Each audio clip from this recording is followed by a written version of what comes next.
எல்லாருக்கும் வணக்கம்.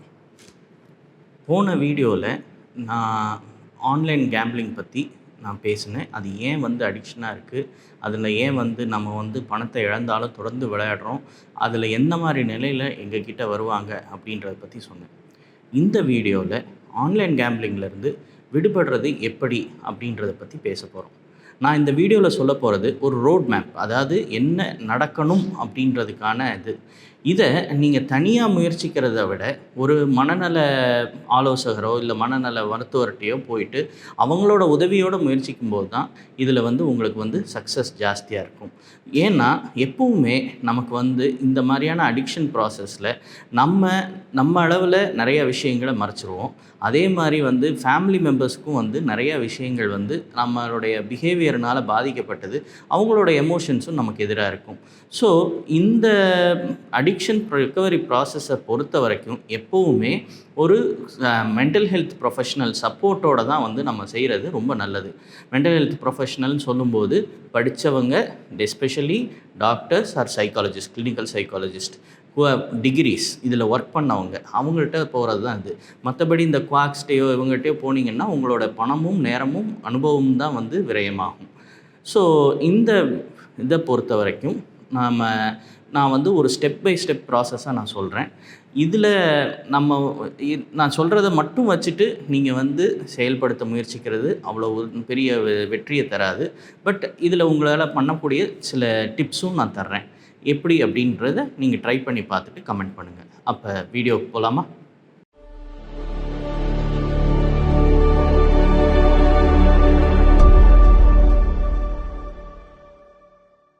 நான் போன வீடியோவிலே சொன்ன மாதிரி பிஹேவியரல் அடிக்ஷன் அப்படின்றது ஒரு தனிப்பட்ட கேட்டகரி. இந்த கேட்டகரியை பொறுத்த வரைக்கும் மித்த சப்ஸ்டன்ஸ் யூஸ், அதாவது இந்த ஆல்கஹாலோ இல்லை ஒரு கஞ்சா அந்த மாதிரியான விஷயங்கள் எடுக்கிறத விட இந்த கேட்டகரிக்கு ஒரு வகையில் ஒரு நல்ல ப்ரொக்னோசிஸ் இருக்குது. ஏன் அப்படி கேட்டால், ஒரு கெமிக்கல் எடுக்கும்போது நம்ம மூளையினுடைய அமைப்பே மாறி போயிடும், நரம்புகளுடைய ஸ்ட்ரக்சரே மாறி போயிடும். ஆனால் பிஹேவியரல் அடிக்ஷனில் அந்த மாறுதல் இருந்தாலும் அது ரொம்ப தொடர்ச்சியாக இருக்கிறதில்ல. இன்னும் சொல்லப்போனால் நிறைய பேர் ஒரு லாங் டேர்ம் ஃபாலோ அப்பில் recovery compare to other addictions இந்த மாதிரியான ஆன்லைன் அடிக்ஷன்ஸில் ரொம்ப நல்லாவே இருக்குது. ஸோ அது ஒரு மிக முக்கியமான விஷயம். ஸோ நம்ம அடிக்ஷனை பற்றின ஒரு நம்பிக்கையோடு நம்ம ஆரம்பிக்கலாம். கண்டிப்பாக நமக்கு இம்ப்ரூவ்மெண்ட் கிடைக்கும் அப்படின்ற நம்பிக்கையோடு நம்ம ஆரம்பிக்கும்போது முதல் ஸ்டெப் யார்கிட்ட ஆரம்பிக்கணும், என்ன பண்ணணும்?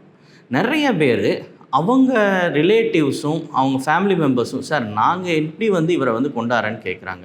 யாரையுமே ஒருத்தர் இந்த ரெக்கவரி ப்ராசஸில் ஆரம்பிக்கிறது வெளியாளுங்க ஆரம்பிக்க முடியாது. பர்சனல் ப்ராசஸ் தான். நம்ம அடிக்ட் ஆகிருக்கோம் அப்படின்றத நம்ம முதல்ல ஒத்துக்கணும். அதை ஒத்துக்கிட்டோம்னா தான் நம்ம அதை விட்டு வெளியே வர முடியும்.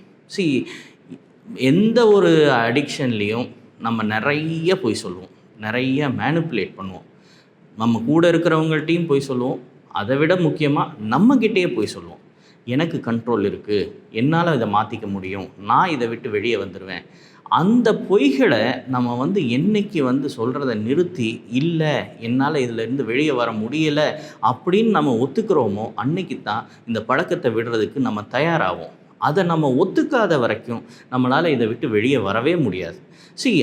நான் இந்த மோட்டிவேஷன் அப்படின்னு சொல்லும்போது அதை ரெண்டு இருக்கும் இல்லை அப்படின்னு நான் என்றைக்குமே நம்ம பேச மாட்டோம்.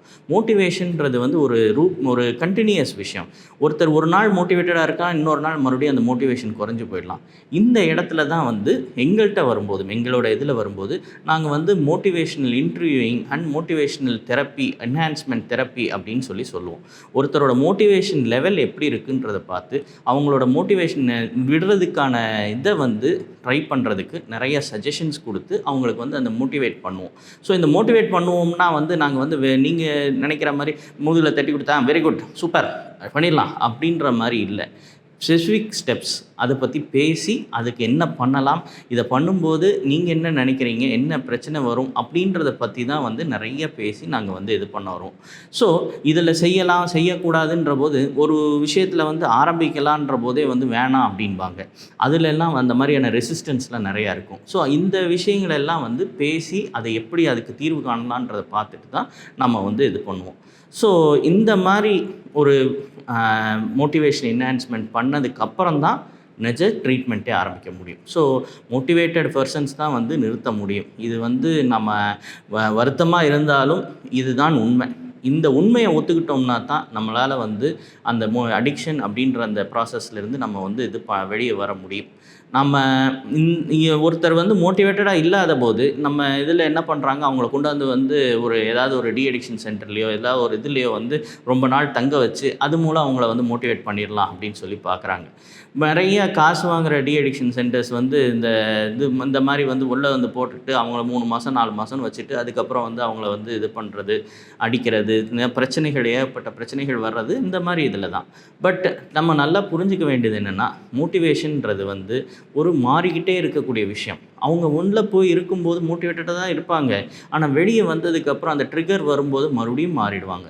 ஸோ மோட்டிவேஷன்ன்றது வந்து அவங்ககிட்டேருந்து ஆரம்பிக்கணும். அவங்கள நம்ம ஃபோர்ஸ் பண்ண முடியாது. அவங்கள வந்து பேசி கன்வின்ஸ் பண்ணி தான் நடக்கணும். அவங்கள ஒரு அடல்ட்டாக நடத்தணும். அவங்க வந்து இந்த முடிவை எடுத்திருக்காங்கன்ற போது அவங்க வந்து தெரிஞ்சு, விளைவுகளை தெரிஞ்சு, காரியங்கள் தெரிஞ்சு தான் நடக்கிறாங்க. ஸோ அப்போ அவங்களுடைய அந்த முடிவை வந்து மாற்றுறதுக்கு நம்ம உதவணும். அவங்களுடைய நிலைமை எங்கே இருக்குன்றதை போயிட்டு அவங்களுக்கு ரீச் பண்ணி வெளியே கொண்டாடணும். ஸோ அந்த மாதிரி வந்ததுக்கப்புறம் அடுத்து என்ன பண்ணலாம்? ஸோ அது ஸ்டெப் 2.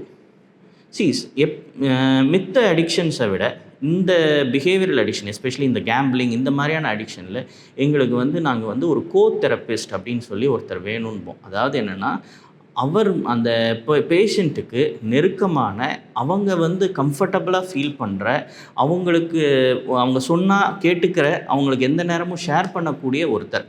அது ஒய்ஃபாக இருக்கலாம், இல்லை அம்மா அப்பாவாக இருக்கலாம், இல்லை வந்து ஃப்ரெண்டாக இருக்கலாம், யாராக வேணா இருக்கலாம். அவங்களுக்கு இது இருக்கக்கூடாது, அடிக்ஷன் இருக்கக்கூடாது. அந்த மாதிரியான ஒருத்தர் டிபெண்டபிள் பர்சனை வந்து தெரபிஸ்ட் அப்படின்னு சொல்லி நாங்கள் டெசிக்னேட் பண்ணோம். இந்த தெரபிஸ்டோட இம்பார்ட்டன்ஸ் என்ன? பேசிக்கலி என்னென்னா வந்து இவங்க வந்து ஒரு செக்காக வந்து ஆக்ட் பண்ணுவாங்க. இந்த செக்காக இருக்கும்போது இவங்களுடைய கண்ட்ரோலில் வந்து சில விஷயங்களை நம்ம கொடுக்க வேண்டியது இருக்கும். முக்கியமான விஷயம் என்ன அப்படின்னா வந்து நம்மளுடைய பேங்க் டீட்டெயில்ஸ் அண்ட் நம்மளுடைய பேங்க் அக்கௌண்ட்ஸ். அதாவது பேசிக்காக ஃபஸ்ட்டு திங் நம்ம புரிஞ்சிக்க வேண்டியது, நம்ம பணத்தை இழக்கிறது தான் கேம்பிளிங்கில் பெரிய ப்ராப்ளம். ஸோ பணத்துக்கு வந்து ஆக்சஸ் இருக்கிற வரைக்கும், நமக்கு ஒரு வழி இருக்கிற வரைக்கும் நம்ம இழந்துக்கிட்டு தான் இருப்போம். ஸோ அந்த வழியை நம்ம நிறுத்தணும் அப்படின்றது தான் முதல் விஷயம். அதை விட்டு கொடுக்குறதுக்கு தயாராகிறது மோட்டிவேஷனில் தயாராவாங்க. சார் எப்படி சார் அவன் ஒத்துக்கவே மாட்டான் அப்படின்னா, இல்லை, அதை வந்து தான் ஃபஸ்ட்டு ஸ்டெப். அந்த ஃபஸ்ட்டு ஸ்டெப்பில் அவங்க மோட்டிவேட் ஆனாங்கன்னா அந்த மோட்டிவேஷனில் இதுவும் ஒரு பார்ட். ஸோ அப்போ அவங்க தயாராக இருக்கும்போது இந்த தெரபிஸ்ட்டை வந்து நம்ம வந்து பேங்க் அக்கௌண்ட் டீட்டெயில்ஸை படைப்போம். அவங்கள வந்து கம்ப்ளீட்டாக வந்து it will become a joint account. அவங்க வந்து ஆப்ரேட் பண்ணுவாங்க. அவங்களுடைய கண்ட்ரோலில் வந்து எவ்வளோ இருக்கும், எப்படி எடுக்கலான்றது இருக்கும். இன்னும் வந்து சொல்லப்போனால் கிரெடிட் கார்ட்ஸ் இந்த மாதிரி இருந்தால் அதெல்லாம் கேன்சல் பண்ணிடணும். அதே மாதிரி வந்து வேறு இந்த நம்ம இப்போ ரொம்ப யூஸ் பண்ணுற ஜிபே அந்த மாதிரி இருந்தால் அந்த இதுக்குன்னு ஒரு அக்கௌண்ட் வச்சு அதில் மினிமம் அமௌண்ட் வச்சு அந்த அளவு தான் இது பண்ணலான்றதை வச்சுக்கணும். ஆன்லைன் ட்ரான்ஸ்ஃபருக்கோ இதுக்கோ வந்து இந்த மாதிரி அக்கௌண்ட்ஸ் இருந்தால் அது எல்லாத்தையும் வந்து நம்ம வந்து க்ளோஸ் பண்ணிடணும். அடுத்த முக்கியமான விஷயம் என்ன பண்ணணும் அப்படின்னா வந்து, நான் வந்து சஜஸ்ட் பண்ணுற மிக முக்கியமானது என்னென்னா, மொபைல் ஃபோனை மாற்றிடுங்க. பெஸ்ட்டு வந்து ஒரு பட்டன் ஃபோன் வாங்கிடுங்க. ஏன் அப்படின்னா வந்து என்றைக்குமே ஒரு பிஹேவியர் வந்து நமக்கு வந்து இதாக இருக்குது, ரொம்ப எக்ஸைட்டிங்காக இருக்குன்னா அதோட சார்ந்த அத்தனை விஷயங்களும் அதை ரிமைண்ட் பண்ணும். ஸோ ஒரு மொபைல் ஃபோன் வந்து அந்த மாதிரியான இது வந்து இருக்குது அப்படின்னா அது வந்து நம்ம அதை பார்க்கும்போதெல்லாம் நமக்கு வந்து அந்த ரிலேட்டட் ஹை வந்து ஞாபகம் வரும், அந்த கிரேவிங்கை தூண்டும். ஸோ அதனால் வந்து அதை மாற்றிக்கிறது அப்படின்றது ரொம்ப முக்கியமான விஷயம். ஸோ இப்போ அந்த பட்டன் ஃபோனுன்னு போயிட்டோம்னா வந்து நமக்கு எந்த ஆப்பும் கிடையாது, எந்த இதுவும் கிடையாது. பேசிக்காக யோசிச்சு பாருங்கள், ஃபோனோட வேலை என்ன? பேசுகிறது, அதை கேட்டுக்கிறது. அதை தவிர மித்த எல்லா விஷயங்களையும் இப்போ இந்த வீடியோவே கூட நீங்கள் வந்து ஃபோனில் பார்க்கணுன்ற அவசியம் இல்லை, டிவியில் கூட பார்க்கலாம். ஸ்மார்ட் டிவி இருக்குன்னா டிவியில் கூட பார்க்கலாம். இன்னும் வந்து பலவேறு வகையில் வந்து நம்ம வந்து இது பண்ணலாம். ஸோ ஃபோன் இருக்குது அப்படின்ற இதுக்கு வந்து கம்யூனிகேஷனுக்கு ஒரு சாதனமாக மாற்றிக்கிட்டோம்னாலே முதல் ஸ்டெப்பில் வந்து நமக்கு அந்த இது இருக்கும். இல்லை சார் எனக்கு வந்து நிறைய விஷயங்கள் இதில் இருக்குது, நான் அதை வந்து யூஸ் பண்ணி தான் ஆகணும், எனக்கு வாட்ஸ்அப்பில் வந்து ரெகுலராக எனக்கு வேணும், அந்த மாதிரி பண்ணி தான் ஆகணும் அப்படின்னு சொன்னாங்கன்னா அடுத்த சஜஷன் என்ன சொல்லுவோம்னா, பிளாக் லிஸ்ட் அப்படின்னு இருக்கும். அந்த பிளாக் லிஸ்ட்டில் இந்த ஆப் எல்லாம் ரம்மி சார்ந்த அத்தனை ஆப்பையும் ஆட் பண்ணிவிட்டு அந்த பிளாக் லிஸ்ட்டுக்கான பாஸ்வேர்டு, ஆப் பிளாக்கர் பாஸ்வேர்டு வந்து தெரிஞ்சிக்காமல் வச்சுக்கணும். அந்த பாஸ்வேர்டு தான் வந்து அந்த கோதெரபிஸ்ட்டே இருக்கும். ஸோ அவங்க அக்சஸ் இல்லாமல் நம்ம வந்து இது பண்ணவே முடியாது அப்படின்ற மாதிரி. ஸோ அவங்க பாஸ்வேர்டு செட் பண்ணி வச்சுருவாங்க. ஸோ அப்போ வந்து கம்ப்ளீட்டாக என்றைக்குனாலும் நம்ம வந்து அதை இன்ஸ்டாலும் பண்ண முடியாது, அந்த அக்சஸே பண்ண முடியாது அப்படின்ற மாதிரி ஒரு இது இருக்கும். ஸோ இந்த ஸ்டெப்பு வந்து அதுக்கப்புறம் நமக்கு வந்து என்ன நடக்கும் அப்படின்னா, அடுத்த விஷயம் வந்து வித்ட்ராயல் ஃபேஸ் அப்படின்னு சொல்லுவோம். தேர்ட் ஸ்டெப் வந்து வித்ட்ராயல் அப்படின்னு சொல்லுவோம். இந்த வித்ட்ராயல் அப்படின்னா என்ன? ஒரு பழக்கத்துக்கு பழகிட்டோம். அந்த பழக்கம் நமக்கு ஒரு விஷயம் கொடுக்குது. ஸோ அந்த இது இல்லை அப்படின்ற போது, அந்த இல்லை அப்படின்ற பாயிண்ட்டுக்கு நம்ம தயாராகணும். அப்படி நம்ம தயாரானால் தான் வந்து அந்த இதை வந்து தாண்டி வர முடியும். இல்லை அந்த நம்ம வந்து அது மிஸ் பண்ணுவோம் அப்படின்றத நம்ம வந்து ஒத்துக்காமல் அதெல்லாம் நம்ம தாண்டிடுவோம் அப்படின்னு நம்ம வந்து ஒரு பிளைண்டாக போனோம்னா, அங்கே தான் வந்து நமக்கு அந்த பண்ணணுன்ற அந்த கிரேவிங் ஜாஸ்தியாகும். எஸ்பெஷலி எல்லா இதுலேயுமே வந்து இந்த பிஹேவியரல் இதில் எல்லாத்துலேயுமே எப்படி இருக்கும்னா, ரொம்ப ஆங்ஸியஸாக இருப்பாங்க, பதட்டமாகிடுவாங்க. அவங்களுக்கு வந்து என்ன பண்ணுறதுனே தெரியாது, ரொம்ப கோவிப்பாங்க, ஒரு ரெஸ்ட்லெஸ்ஸாக இருப்பாங்க. எப்பவுமே வந்து ஒரு தூக்கம் வர்றது கூட பாதிக்கலாம், மன வருத்தங்கள் ஜாஸ்தி ஆகலாம். இன்ஃபேக்ட் வந்து கிளினிக்கல் டிப்ரெஷன் நடக்கலாம். ஸோ இப்போ எங்கள் ட்ரீட்மெண்ட்டில் வரும்போது இதுக்கான ட்ரீட்மெண்ட் ட்ரக்ஸோ இல்லை வந்து மாத்திரை தேவைப்படுறது அது வந்து நாங்கள் கண்டிப்பாக கொடுப்போம். ஸோ அப்போ அதுக்கு அந்த ஃபேஸில் வந்து இந்த பதட்டத்தை கொஞ்சம் குறைக்கிறதுக்கு மெடிகேஷன்ஸ் மூலம் கொஞ்சம் ட்ரை பண்ணுவோம். இந்த ஹோல் ப்ராசஸ்லேயே மெடிசின்ஸ் வந்து ரோல் வந்து இந்த இடத்துல தான் நிறையா இருக்குது. மற்ற இடங்கள்லாம் வந்து நம்ம வந்து ரொம்ப அதை யூஸ் பண்ண முடியாது, பட் இங்கே வந்து நிறையா இருக்குது. ஸோ என்ன பண்ணுவோம், அதை போட்டு நம்ம வந்து இது பண்ணோன்னே அந்த பதட்டம் கொஞ்சம் குறையும் போது அவங்களால இது பண்ண முடியும். பட் பேஷண்ட் அளவில் அவங்க என்ன பண்ணலாம் அப்படின்னா, முதலும் முக்கியமான விஷயம் வந்து they have to plan.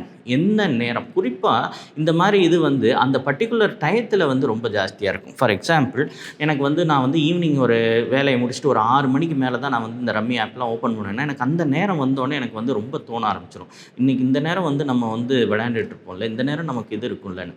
So இந்த டைம் பவுண்ட் ட்ரிகர்ஸை வந்து ஐடென்டிஃபை பண்ணி அந்த குறிப்பிட்ட டயத்துக்கு நம்ம வேறு ஏதாவது ஒரு ஆக்டிவிட்டி பிளான் பண்ணணும். அதே மாதிரி ஆல்டர்னேட் ப்ளஷரபிள் ஆக்டிவிட்டின்னு சொல்லுவோம். அதாவது இதே மாதிரி சந்தோஷம் கொடுக்கக்கூடிய வேறு ஒரு ஆக்டிவிட்டி. ரொம்ப இதாக வந்து எல்லோரும் பண்ணுறது வந்து ஜிம்முக்கு போவாங்க, சிலர் வந்து கார்டனிங் எடுத்துப்பாங்க, சிலர் வந்து வேறு ஏதாவது ஒரு கைத்தொழிலோ அந்த மாதிரி விஷயங்களில் இது பண்ணுவாங்க. ஸோ ஆல்டர்னேட் ப்ளஷர்ஸ், யோகா பண்ணுவாங்க, வாக்கிங் பண்ணலாம், என்ன மாதிரி வேணாலும் இது பண்ணலாம். ஸோ அந்த மாதிரியான ஒரு ப்ளஷரபிள் ஆக்டிவிட்டி, சிலருக்கு வந்து பெயிண்டிங் பிடிச்சிருக்கும். ஸோ ஏதோ ஒன்று நம்ம வந்து அந்த இதில் பண்ணணும். ஸோ அந்த ப்ளஷரபிள் ஆக்டிவிட்டி பண்ணும்போது நமக்கு வந்து ஒரு அந்த இது கொடுக்கக்கூடிய ஒரு சந்தோஷம் இல்லைனாலும் ஓரளவுக்கு நம்மளுடைய ப்ளஷர் வந்து கிடைக்கும். அப்படின்ற போது நம்ம அந்த ஆக்டிவிட்டி வந்து நமக்கு கொஞ்சம் கிரேவிங்கை குறைக்கும். அடுத்த மிக முக்கியமான விஷயம் என்னென்னா, டிஸ்ட்ராக்ட் பண்ண கற்றுக்கணும். நமக்கு வந்து அந்த மாதிரியான சிந்தனை வரும்போது தனியாக இருக்கக்கூடாது. தனியாக இருந்தோம் அப்படின்னா வந்து நமக்கு வந்து ரொம்ப அது வந்து நம்மளை தூண்டிக்கிட்டே இருக்கும். ஸோ அப்போ வந்து அந்த இதுலேயே வந்து நம்ம போய் பண்ணுறதுக்கான வாய்ப்பு இருக்குது. ஸோ அந்த நேரம் நம்மளை டிஸ்ட்ராக்ட் பண்ணி நம்மளை வந்து வேறு இடத்துல வச்சுக்கிறது ரொம்ப முக்கியம். அதோட மிக முக்கியமானது வந்து relaxation training, breathing exercise and relaxation training. Simple breathing exercise, simple relaxation training நிறையா இப்போ இன்டர்நெட்லேயே கிடைக்கும். அது இல்லை எங்கள் ட்ரீட்மெண்ட்டில் வந்து நாங்கள் வந்து சைக்காலஜிஸ்ட்டை வச்சு நாங்கள் வந்து அதை சொல்லிக் கொடுப்போம், ப்ரீதிங் எக்ஸசைசஸ், ரிலாக்ஸேஷன் ட்ரைனிங்லான்னு. ஸோ இதெல்லாம் வந்து அந்த நேரம் படபடப்பு வரும்போது நமக்கு ஒரு அறிகுறி என்னென்னா, நெஞ்சு படபடான்னு இருக்கும், தலை வலிக்கும், பின்னந்தலை வலிக்கும், கை கால் இழுத்து ஸ்டிஃபாகிற மாதிரி இருக்கும். ஸோ இந்த மாதிரி சுச்சுவேஷன்ஸில் நம்ம வந்து அந்த ரிலாக்ஸேஷன் ட்ரைனிங் செஞ்சோம்னா கொஞ்சம் ஆங்ஸைட்டி குறையும், பதட்டம் குறையும், மூச்சு வந்து சீராகும்போது பதட்டம் நல்லா குறையும். ஸோ இந்த மாதிரியான விஷயங்கள் வந்து நம்ம வந்து செய்ய ஆரம்பிக்கலாம். ஸோ இந்த வித்ட்ராயல் ஃபேஸ் அப்படின்றது வந்து ஒரு குறைஞ்சது வந்து ஒரு வாரம் 10 நாளைக்கு மேலே கண்டிப்பாக இருக்கும், ஒரு 2 வாரம் வரைக்கும் கூட இருக்கும். ஸோ நாளாக நமக்கு வந்து இந்த இதோடைய ஈர்ப்பு வந்து குறைய ஆரம்பிச்சிடும். we will start to live. நம்ம வந்து இந்த இது இல்லாமல், ரம்மி இல்லாமல் இருக்க முடியும் அப்படின்றது வந்து நமக்கு வந்து தெரிய ஆரம்பிக்கும். ஸோ கொஞ்சம் கொஞ்சமாக நமக்கு வந்து அந்த இன்ட்ரெஸ்ட்டும் ஈர்ப்பும் வந்து மாறிடும். ஆல்டர்னேட் விஷயங்களில் வந்து நமக்கு வந்து இருக்குன்ற போது நம்ம வந்து அதில் ஃபோக்கஸ் பண்ண ஆரம்பிக்கும் போது நம்ம வந்து அப்படியே அதை விட்டு வெளியேற ஆரம்பிப்போம். ஆனால் இந்த பீரியடில் மிக முக்கியமான பிரச்சனையாக இருக்க போகிறது நம்ம வாங்கின கடன். ஸோ இந்த பீரியடுக்கும் நம்ம பிளான் பண்ணணும். நம்ம ஒரு டீட்டெயில்டாக ஒரு பேபேக் பிளான் ரெடி பண்ணணும். அதுக்கு முதல்ல நம்ம உண்மையாக இருக்கணும். நிறைய ஆன்லைன் கேம்பிளிங்லேருந்து வர்றவங்க வந்து இந்த விஷயத்தில் தான் ரொம்ப பொய் சொல்லுவாங்க. ஏன்னா அவங்க பொய் சொல்லணும்னு சொல்லலை. I can understand. அவங்களுக்கு ஒரு பயம் இருக்குது. நம்ம வந்து இவ்வளோ விட்டுட்டோம் அப்படின்றது சொன்னால் வீட்டில் என்ன நினச்சிப்பாங்க, ஸோ இதில் என்ன நினச்சிப்பாங்க அப்படின்னு சொல்லிட்டு. ஸோ இப்படி சீக்ரெட்டிவாக வந்து அதை மேனேஜ் பண்ண பார்ப்பாங்க. அந்த சீக்ரெட்டிவ்னஸ் வந்து ரொம்ப தப்பு. என்ன ஆகும், அவங்களுடைய கோவம் ஒரு நாள் இருக்கும், 2 நாள் இருக்கும். அதுக்கப்புறம் அவங்களும் ஒத்துக்க தான் போகிறாங்க. C they love you. உங்கள் குடும்பம் வந்து உங்களை விரும்புது. அவங்க உங்களுக்காக தான் எல்லாம் பண்ணுறாங்க. அதை நீங்கள் ஒத்துக்கிட்டு அவங்கள்ட்ட ஓப்பனாக சொன்னீங்கன்னா, எஸ் கோவப்படுவாங்க தான். ஆனால் அதை தாண்டி கண்டிப்பாக வந்துட முடியும். ஸோ வந்தோம்னா அதுக்கப்புறம் ஒரு கொலாபரேட்டிவாக நம்ம பிளான் பண்ண முடியும். ஒரு எவ்வளோ பணம், எப்படி நம்ம ரீபே பண்ண போகிறோம் அப்படின்றத பற்றி யோசித்து ஒரு முடிவுக்கு வர முடியும். ஸோ இந்த விஷயம் நம்ம செஞ்சால் தான் நமக்கு வந்து இந்த பணத்தை பற்றின ஒரு ஆங்ஸைட்டி, ஒரு கவலை வந்து இருக்கும்போது ஷேர் பண்ண முடியும். ஷேர் பண்ணுறதே வந்து பல சமயம் நமக்கு பதட்டத்தை குறைக்கும். இந்த பிளான் இருக்குது அப்படின்ற போது நம்மளால் வந்து அதை புரிஞ்சுக்கிட்டு நடக்க முடியும். என்ன பண்ணணும், ஏது பண்ணணும் அப்படின்றத இது பண்ணிவிட்டு நடக்க முடியும். ஒரு விஷயம் நல்லா புரிஞ்சுக்கோங்க. டேமேஜ் டன் அதை மாற்ற முடியாது. அதை வந்து நம்ம அக்செப்ட் பண்ணி தான் ஆகணும். அதை லிமிட் பண்ணி அதிலேருந்து ரெக்கவர் பண்ணி வர்றதுன்றதை நம்ம கண்டிப்பாக நமக்கு வந்து முயற்சித்தா வர முடியும். நம்ம பல சமயம் வந்து அந்த ரிக்ரெட் தான் இருக்கும். இவ்வளோ பணத்தை விட்டுட்டோமே, இதெல்லாம் இருந்திருந்தால் நம்ம என்னமும் பண்ணியிருக்கலாமே அப்படின்ற ரிக்ரெட் இருக்க தான் செய்யும். பட் அன்ஃபார்ச்சுனேட்லி நம்ம முடிஞ்சதுக்கப்புறம் நம்ம வந்து அதை பற்றி இப்போ வருத்தப்பட்டோ யோசித்தோ ஒரு பிரயோஜனமும் இல்லை. அட்லீஸ்ட் இனிமேல் வரக்கூடிய நாட்களில் நம்ம சேவ் பண்ணி நம்ம வரலாம் அப்படின்றத யோசிக்கணும். 2வது, ஒரு குறிப்பிட்ட அளவு தான் கடன் இருக்குன்னா அதை நம்ம கரைச்சிட்டு கொண்டாந்துடலாம். இன்னமும் பெருசாக்கிக்கிட்டே போனோம்னா அது வந்து நம்மளால் முடியாது. ஸோ கண்டிப்பாக அதை பற்றி ஓப்பனாக பேசுகிறது அப்படின்றது ரொம்ப முக்கியம். அடுத்தது, இது ஒன்ஸ் இந்த பார்ட் முடிஞ்சதுக்கப்புறம் நம்ம அடுத்து ஃபோக்கஸ் பண்ண போகிற ஸ்டேஜ் வந்து ரிலாப்ஸ் ப்ரிவென்ஷன். திரும்பவும் அதை ஆரம்பிக்காமல் இருக்கிறதுக்கு நம்ம என்ன பண்ணணும் அப்படின்றது தான். ஸோ அதை பற்றி நிறைய நாங்கள் பேசுவோம். ஸோ அந்த பார்ட் வந்து ட்ரீட்மெண்ட்டில் தான் நாங்கள் பேசுவோம். எப்படி வந்து இது வந்து நமக்கு ட்ரிகர் இருந்தது, ஸோ அந்த விஷயங்களுக்கெல்லாம் மாற்றாக என்ன பண்ணலாம், குறிப்பிட்ட விஷயங்களை எதை அவாய்ட் பண்ணலாம், எதை வந்து செய்யலாம், இதை பற்றிலாம் பேசுவோம். ஸோ இந்த ரிலாக்ஸ் ப்ரிவென்ஷன் ஃபேஸ் முடிஞ்சிருந்துச்சுன்னா நம்ம வந்து எப்போவுமே வந்து இந்த ஃபேஸ் தாண்டி வரும்போது ட்ரீட்மெண்ட் எங்கள் அளவில் முடிஞ்சிடும். ஸோ இந்த பீரியடில் வந்து பல சமயம் வந்து நாங்கள் சஜஸ்ட் பண்ணுறது கனெக்டிவிட்டி, மற்றவங்களோட கனெக்ட் பண்ணுங்கள், உங்களோட விஷயங்களை வந்து நீங்கள் வந்து இன்ட்ரெஸ்ட்டை இன்க்ரீஸ் பண்ணுங்கள். இதெல்லாம் செய்யும்போது உங்களுக்கு இம்ப்ரூவ்மெண்ட் கிடைக்கும் அப்படின்றத நாங்கள் இது பண்ணுவோம். ஸோ பல சமயம் இந்த பார்ட்டில் அவங்க வந்து இது வர்றதுக்கு எப்படியும் 1 மாதம் 2 மாதம் ஆகும். பல சமயம் இந்த பார்ட்டில் அவங்க வந்து வெளியே வந்துடுவாங்க. அண்டு வெளியே வந்ததுக்கப்புறம் ரெகுலர் ஃபாலோஅப்பில் நாங்கள் வந்து பார்க்குறது என்னென்னா, மோஸ்ட் ஆஃப் தெம் அதுக்கப்புறம் வந்து ரீஅடிக்ட் ஆகிறது வந்து பல சமயம் மோட்டிவேட்டட் பர்சன்ஸுக்கு ரொம்ப கம்மி. இந்த பார்ட் வரைக்கும் வராமல் பாதியிலே ட்ரீட்மெண்ட் விட்டு போகிறவங்களுக்கு ரீஅடிக்ஷன் ரேட், அதாவது மறுபடியும் ரிலாப்ஸ் ரேட் வந்து கிட்டத்தட்ட 90% மேலேயும் இருக்குது. ஸோ அதாவது கிட்டத்தட்ட 10ல் 9 பேர் மறுபடியும் ஆரம்பிச்சிருவாங்க. ஸோ இந்த ப்ராசஸ் பண்ணும்போது நமக்கு வந்து வெளியே வர்றதுன்றது வந்து ஒரு பெரிய விஷயமா இருக்கும். இதுக்கு அடுத்து ஃபேமிலி மெம்பர்ஸ், லாஸ்ட்டாக அதை பற்றி நம்ம பேசியே ஆகணும். ஃபேமிலி மெம்பர்ஸ் என்ன பண்ணணும்? முதல் விஷயம் நீங்கள் புரிஞ்சிக்க வேண்டியது என்ன அப்படின்னா வந்து, எப்பவுமே அவங்கள வந்து நம்ம ப்ரெஷர் பண்ணுறோம், அவங்கள வந்து நம்ம கஷ்டப்படுத்துகிறோம், அவங்கள மேலே வந்து ஒரு திணிக்கிறோம் அப்படின்னு நம்ம எடுத்துக்கக்கூடாது. அவங்களுக்கு அவங்களுடைய அந்த இது மேலே ஒரு கட்டுப்பாடு இல்லைன்ற போது அவங்க நன்மைக்காக நம்ம ஒரு ஃபோர்ஸ் எக்ஸர்ட் பண்ணால் அது தப்பே இல்லை. சில சமயங்களில் ஏன்னா பல சமயம் இந்த கில்ட் இருக்கும். என்ன சின்ன பிள்ளைய மாதிரி வந்து அவங்க செல்லை பிடுங்கி வச்சுக்கிறோம், அவங்களுக்கு வந்து நம்ம வந்து பணத்தை கொடுக்க மாட்டேங்கிறோம், இதெல்லாம் வந்து அவங்கள வந்து ரொம்ப அசிங்கப்படுத்துகிற மாதிரி இருக்கே, இல்லை கஷ்டப்படுத்துகிற மாதிரி இருக்கே அப்படின்னு நம்ம நினைப்பேன். அது கிடையவே கிடையாது. அவங்களுக்கு இந்த நேரம் அந்த கண்ட்ரோல் தேவை. அந்த கண்ட்ரோல் வந்து ஒரு சர்ஜரி மாதிரி நீங்கள் நினச்சிக்கலாம். அந்த சர்ஜரியில் வலி கொடுக்கும். அந்த வலியை வந்து அனஸ்தீசியா கொடுத்து நம்ம வந்து குறைச்சா கூட முடிச்சதுக்கப்புறம் வலிக்க தானே செய்யும். அந்த வலி இருந்தால் தான் அந்த கட்டி வெளியே எடுக்க முடியும். அது மாதிரி தான் இதுவும். ஸோ அந்த வலி கொடுக்குறத பற்றி நம்ம ஒரு கில்ட் வச்சுக்கக்கூடாது. 2வது, பல சமயம் மிக மிக முக்கியமான ரீசன் ஃபார் ரிலாப்ஸ் என்னவாக இருக்கும் அப்படின்னா, கிரிட்டிக்கல் கமெண்ட்ஸ். ஆமாம், இதெல்லாம் நீ முன்னாடியே பண்ணியிருந்தேன்னா எப்போவும் நமக்கு வந்து இவ்வளோ காசு போயிருக்காது. இந்த மாதிரி தூண்டுறது, பேசுறது, ஒரு ஒரு எக்ஸ்பிரஷன் சேஞ்ச் ஆகுறதுக்கு கூட வந்து அவங்க வந்து ரொம்ப சென்சிட்டிவாக இருப்பாங்க. ஸோ இந்த விஷயங்களெல்லாம் அவாய்ட் பண்ணுறது வந்து அவங்களுக்கு வந்து மிகப்பெரிய நன்மையை தரும். நமக்கும் கஷ்டம் இருக்கும் டெஃபினெட்லி. அதுவும் நான் வந்து கண்டிப்பாக சொல்கிறேன். ஏன்னா நாம் வந்து ஒரு ஃபேமிலி மெம்பர் நடந்துட்டு அவங்க இவ்வளோ இது போட்டுட்டாங்கன்ற போது அதையும் நம்ம தான் சேர்ந்து தான் அனுபவிக்கிறோம். ஸோ அப்போ நமக்கும் கஷ்டம் இருக்கும், நமக்கும் ஒரு பதட்டம் இருக்கும், மன அழுத்தம் இருக்கும். என்னதான் அவங்க இது இருக்குது அப்படின்னாலும் நமக்கு ஒரு கோபம் வரும். ஸோ அந்த மாதிரி நேரத்தில் கண்டிப்பாக உங்களுக்கும் வந்து கவுன்சிலிங் தேவைப்படலாம், உங்களுக்கும் ஹெல்ப் தேவைப்படலாம். ஸோ கண்டிப்பாக அந்த நேரம் வந்து ஹெல்ப் அணுகிறது தப்பே கிடையாது. கண்டிப்பாக செய்யலாம், செய்யணும். செஞ்சால் தான் வந்து அது வந்து உங்களுக்கு வந்து தாண்டி வர்ற ப்ராசஸ் வந்து கொஞ்சம் சிம்பிளாக இருக்கும். ஃபைனலாக எல்லாத்த விடவும் முக்கியமானது ஒரு விஷயத்தை ஞாபகம் வச்சுக்கோங்க. நீங்கள் உங்களுடைய பையனாகட்டும், இல்லை உங்களுடைய ஹஸ்பண்ட் ஆகட்டும், இல்லை உங்களுடைய ஃப்ரெண்டாகட்டும், யாராக இருந்தாலும் அவங்கக்கிட்ட ஏதோ ஒரு விஷயம் உங்களுக்கு பிடிச்சு, அவங்கக்கிட்ட இருக்கிற ஏதோ ஒரு நல்ல குவாலிட்டி பிடிச்சு தான் அவங்க கூட இவ்வளோ நாள் பழகிட்டு இருந்தீங்க. அந்த நல்ல குவாலிட்டி இன்னமும் அவங்கக்கிட்ட தான் இருக்கும். இது இந்த அடிக்ஷன்ஸுன்றது ஒரு இதை மூடுற மேகம் மாதிரி, சூரியனை மூடுற மேகம் மாதிரி. அந்த நேரம் இருட்டாக இருந்தாலும் அந்த மேகம் நகர்ந்துருச்சுன்னா கண்டிப்பாக வந்து அந்த பழைய வெளிச்சம் இருக்க தான் செய்யும். ஸோ அவங்களோட அந்த பழைய நல்ல குணங்கள் இருக்க தான் செய்யும். அதை என்றைக்குமே நம்ம ஞாபகம் வச்சு, என்றைக்குமே அந்த ஒரு விஷயத்தை நம்பி தான் நம்ம போராடணும். அந்த விஷயத்தை நம்பி போராடும்போது அடிக்ஷன்றது வந்து ஒரு ரெக்கவரி ஆகி ரிலாப்ஸ் ஆகி, ரெக்கவரி ஆகி ரிலாப்ஸ் ஆகி, ரெமிட்டிங் அண்ட் ரிலாப்ஸிங் டிஸார்டர்னு சொல்லுவாங்க. வெளியே வந்து மறுபடியும் போய், வெளியே வந்து மறுபடியும் போய், எல்லா இதுலேயுமே அதுதான். Be it chemical addictions or be it behavioural addiction அப்படி தான் இருக்கும்.